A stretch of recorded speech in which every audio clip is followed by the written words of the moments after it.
وصلى الله على نبي الكريم. السلام عليكم. يوم 30 ga watan safar hijira 1443 wanda ya daidai da 7 ga watan 10 miladiya 2021. insha Allah rabbi yau ma maulanmu a Sheikh Malam Muhammadu Kuri shugaban kungiyar masu wa'azin fitanatul Islam na jihar Yobe zai karanta mana littafin maulanmu a Sheikh Ibrahim mai albarka taniya. أكرمكم الله. بسم الله. أعوذ بالله من الشيطان الرجيم. بسم الله الرحمن الرحيم. الحمد لله رب العالمين الرحمن الرحيم مالك يوم الدين إياك نعبد وإياك نستعين اهدنا الصراط المستقيم صراط الذين أنعمت عليهم غير المغضوب عليهم ولا الضالين آمين. اللهم صل على سيدنا محمد الفاتح لما أغلق والخاتم لما سبق ناصر الحق بالحق والهادي إلى صراطك المستقيم وعلى آله حق قدره ومقداره العظيم. سبحان ربك رب العزة عما يصفون وسلام على المرسلين والحمد لله رب العالمين. iyayenmu malamai da iyayenmu dattawa maza da mata wanda muke musharaka da ku da wanda sautinmu yake isar muku a inda kuke. mai gabatarwa matakin farko ya gabatar da dukkan abin da ya kamata a gabatar da shi. Sallama ita ce abun riƙewa kowane lokaci ba ta yawa, ita ce ma ake so a yada a cikin wannan addini namu na Islam, wanda shi annabinmu da muka zauna wanda malamai musamman littafin da muke fassarawa muwatta Malik to zancen manzon Allah ne yake maimaitawa. Idan an ce an samu magana daga sahabi ko daga wani to duk za ka koma zuwa gami manzon Allah ya faɗa mana. To alhamdulillah shi manzon Allah tsira da abincin Allah tabbata a gare shi yana cewa ma min abdin yusallimu alayya illa raddallahu azza wa jalla ilayya ruhi hatta radda alayhi salam. Dukkan wani bawan da yace assalamu alayka ya rasulullah, idan ana magana ta Allah, masana Allah suna sanin akwai shari'a akwai haƙiƙa. Shi rayin manzan Allah kowane lokaci yana nan, amma saboda janyo hankalin masu hijabi sai manzan Allah ce duk wanda ya ce assalamu alaika ya rasulullah Allah zai damun da raina hatta da alaihi salam, sai na mayar masa da irin sallama da ya muni. Dalilin da ya sa kaga a diwanin shehu salamun salamun sun yawa. To mataki na farko dukkan abin da muka gani arzikin manzan Allah ne muke ci, kuma kullum arzikin annabi ne muke so Allah ya bamu. So abin da ba zai zo mana ba ta karkashin arzikin manzan Allah to muna ganin wannan abin kamar hauni a gunmu. Haka da ne. To watan mu ya kama, kuma watan dukkan wani mumini musamman dai watan yana niyyar tsayawa ko gobe. Ya ma tsaya yau ba? Watan Rabiul Awwal, ɗaya ga Rabiul Awwal kenan. Wanda aka haifi manzon Allah a cikin wannan wata, masoya annabi suka yi hidima a kan shi manzon Allah sallallahu alaihi wasallam saboda neman albarkacinsa. Komai namu muna yi akan basira, kuma cikin kitabuwar sunna. Muna so mu karanta littafin maulamu wanda ya tari wannan wata da bayani kan manzon Allah sallallahu alaihi wasallam. Kafin karanta littafin shehu, mutane ma'abota basira da fikira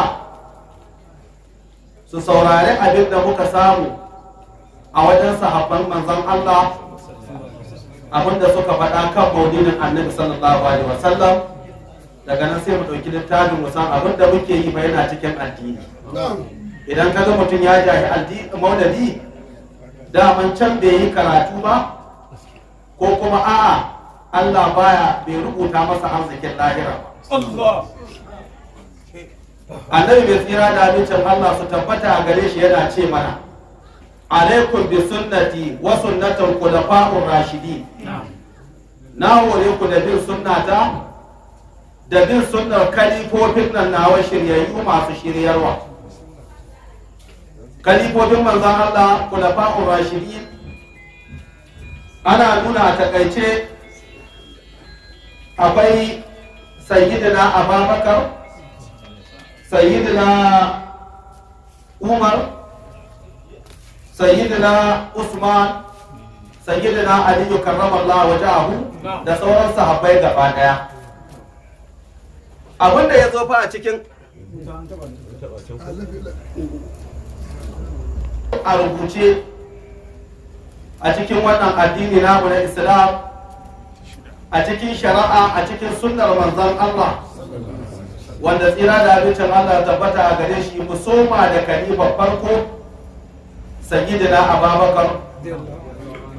Wa an sayyidina Abubakar as-Siddiq radiyallahu anhu qala, abinda wannan sahabi na manzon Allah, kalifar manzon Allah na farko ya faɗa, yana cewa man anfaqa dirhaman, duk wanda ya ciyar da dirhami ɗaya ala qira'ati maulidin nabi sallallahu alaihi wasallam dan a zo a karanta maulidin manzon Allah, sayyidina Abubakar ya ce kana rafiqi fil janna, ya zamo abokin tafiya ta ne a cikin aljanna, tare za mu iske annabi a cikin aljanna, ko kafada da kafada da manzon Allah wajen tafiya aljanna. Duk wani wanda yake da numbar yabo a wajen manzon Allah bai kai sayyidina Abubakar ba. Ubangiji ya ce wa manzon Allah sayyidina Abubakar abokinsa ne. Qala li sahibihi la tahzaninna Allah ma'ana. Shine wanda Allah ya sanya masa shaida, duk wani mai rufin sunna ko mai bin shari'a sayyidina Abubakar ya bi shi.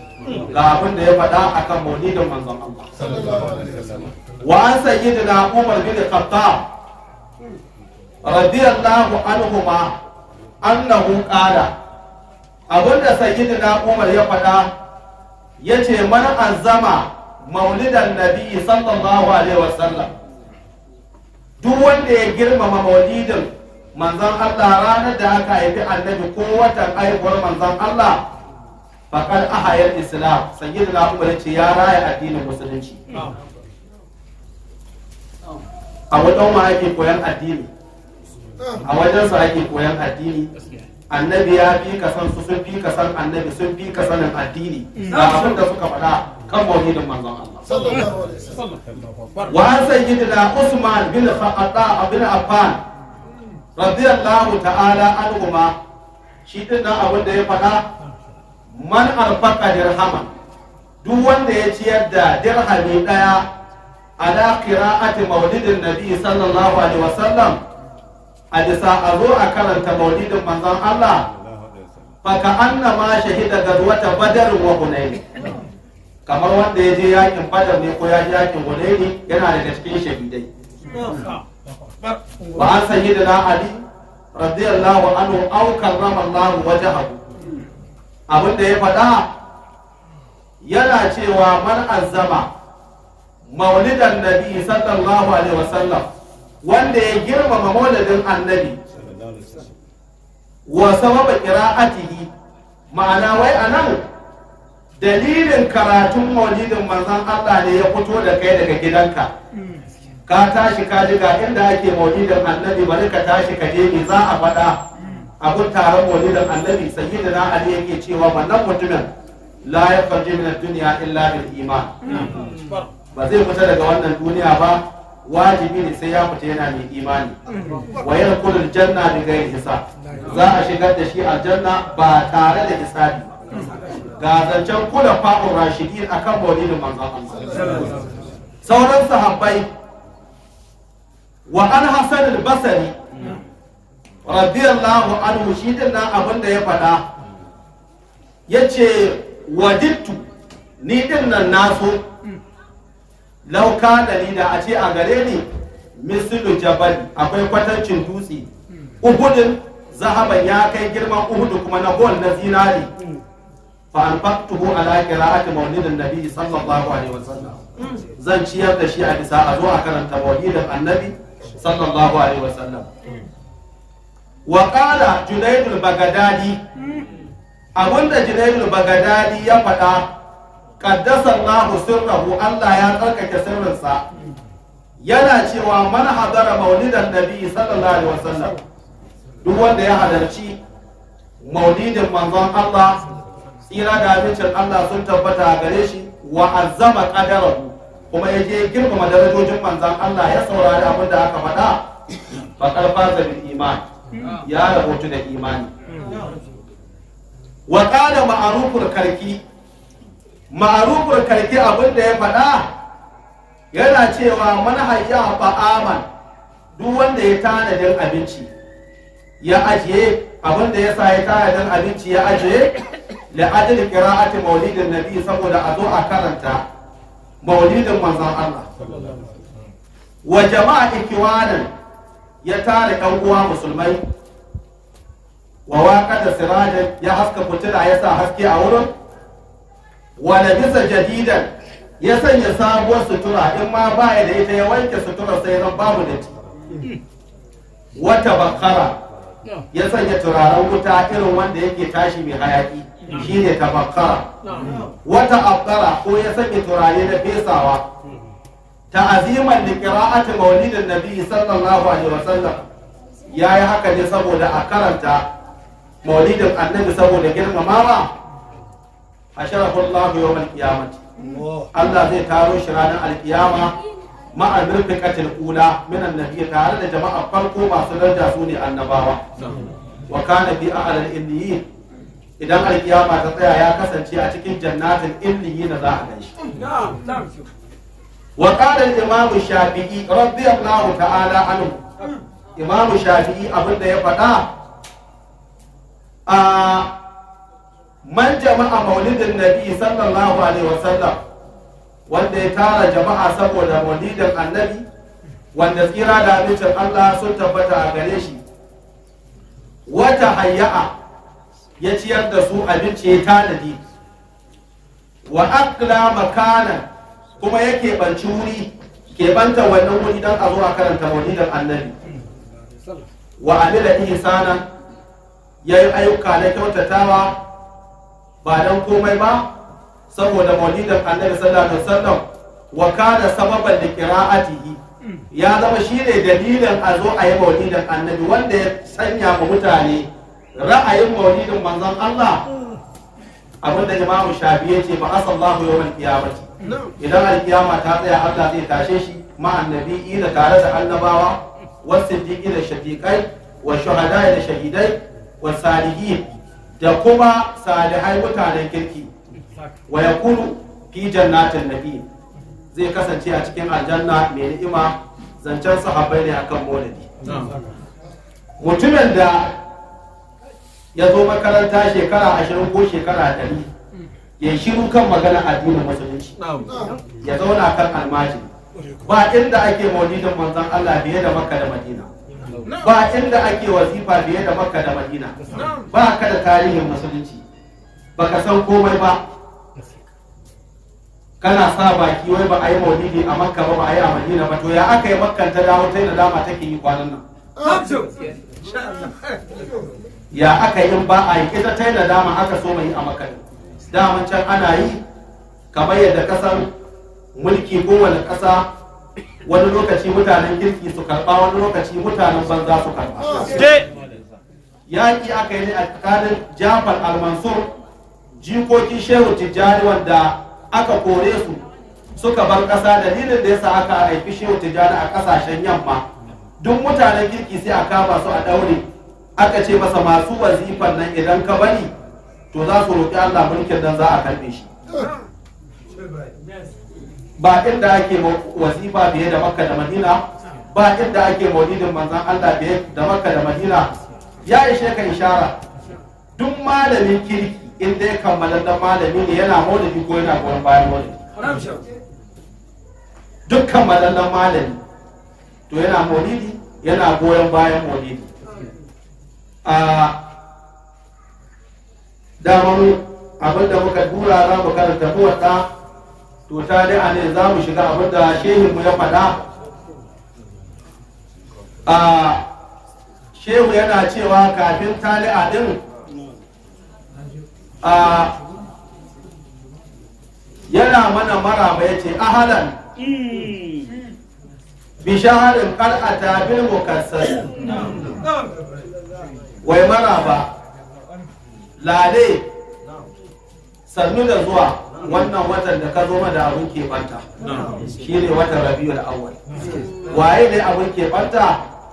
Ya ce Muhammadu Abdullahi, shi ne Annabi Muhammad bawan Allah sirrul mukassas, wanda Allah ya aje sirri a wajensa keɓantaccen sirri, wanda wannan sirrin ba a samu wajen kowa sai shi wajen Annabi Muhammad. Laƙar jala ƙaunar kauni, shi manzon Allah ya kewaya kafin halitta fil gaibi wahadahu a cikin gaibiya shi kadai. Bi izin da wani girma na daraja, wata sharifin da wata ɗaukaka da babu irinta, wa sirrin da wani sirri mukassasi abin keɓanta wanda kawai shi Allah ya zaɓa ya bashi. Ta ɗauwara a tasattara fil alwan, wai shi manzon Allah ya koya a cikin sutura. Gashi a harfai suna ganin sa mai hijabi baya. Diwani ba sai dai a yi garkarwa a wuce. Falkaunu kulluhu halitta gaba ɗayan ta mu mazahir albad mu ne mabayyanar manzon Allah. In ka dube mu ka gane an yi mu dan annabi ai ka huta. Shi mu ne bayyanar manzon Allah a gano akwai annabi ne hazar mukassasi ga wannan bawa wanda ubangiji Allah ya keɓance da sirrin da babu irinsa. Da ɗauwara fil adawar iska da wahadahu. Wai ya yi zamunna masu tsawo tuni ya kasance lokacin ba komai sai shi. Wai man shehi yana magana layin fana'i, in shehi yana magana sai ka iya fahimta in kai arifi ne wata halara ya shiga ne. Ba dan dai a zakaru ta zama wani iri ba, duk maganar da aka jefo in dai arifi ne wanda ya samu tarbiyya sahihiya ya san inda magana ta faɗi. Shi ne talakkara kuma ya zama abin inkari an ainar basira ga idanuwan malamai masu basira, almufakkisi masu bincike cikin addini suna duba littafi suna karantawa. Annabi ya musu tajalli inda ba su gane. Shehu ya ce fa ahalan wa sahalan marhaban summa marhaban. Maraba dale sannu da zuwa ya Rasulullah. Mata ja a makasun sirrul mukassas. Tuni wai za ka ce wanda aka keɓanta da sirrin Allah ya zo mana. Uhanniku nafsi, shehu ya ce ina yi wa kaina barka, ina yi wa kaina murna da na sami cikin mabiya manzon Allah. Wa yaumi kai wanda da aka haife fa cikin rayuwar annabi ne. Shi ne uhanniku nafsi wa yaumi wa shahara, shi ma wata Rabiul Awwal a gaya masa ne masa murna. Kaza baladu haka nan garin Makkan da aka haifi manzon Allah shi ma ne masa murna. Al masa wa khairu akmasi, tun da mafificin ma'ana tafin kafa madan farar takalma ya taka maka ya mata murna. Wa bihran wai kakanin manzon Allah shehu yace ne muku murna. Wa Abdullahi ma'aifin annabi kai ma nan maka murna. Sun ma akilatan amina ma'aifin manzon Allah ke ma nan miki murna. Shi ne sun ma akilatan a ta qaumaha bi ruhi ayna tashakkusi. Amina din nan ta zo jama'a da wani sirri wanda shine sirrin bayyana dukkan halitta. kowane abu ka gani da annabi aka samar da shi. Salatun wa taslimul ilahi bi qadari, salatin Allah gwargwadon darajar manzon Allah din a wajen Allah su tabbata ga manzon Allah wa alihi wa ashabin ba da alaye salati ya tabbata ga alayen manzon Allah da sahabban manzon Allah. Shehu ya ce bar kullu mukulasi ga kai bari dukkan wanda ya shiga musuluncin nan ya mi kauya ga annabi na sanya cikin salatin, wanda ya tsarkake zatin Allah ya san ba wani abin bautawa da gaskiya sai Allah. Shehu ya ce na zuwa cikin salatin. To wannan shine diwanin da zamu yi, wai in mun dawo hutu sai a dauki kuma abin da ya shafi abin da ya gaba. Yanzu za mu shiga tali'a ne kamar yadda aka sani. To bismillah. Saka.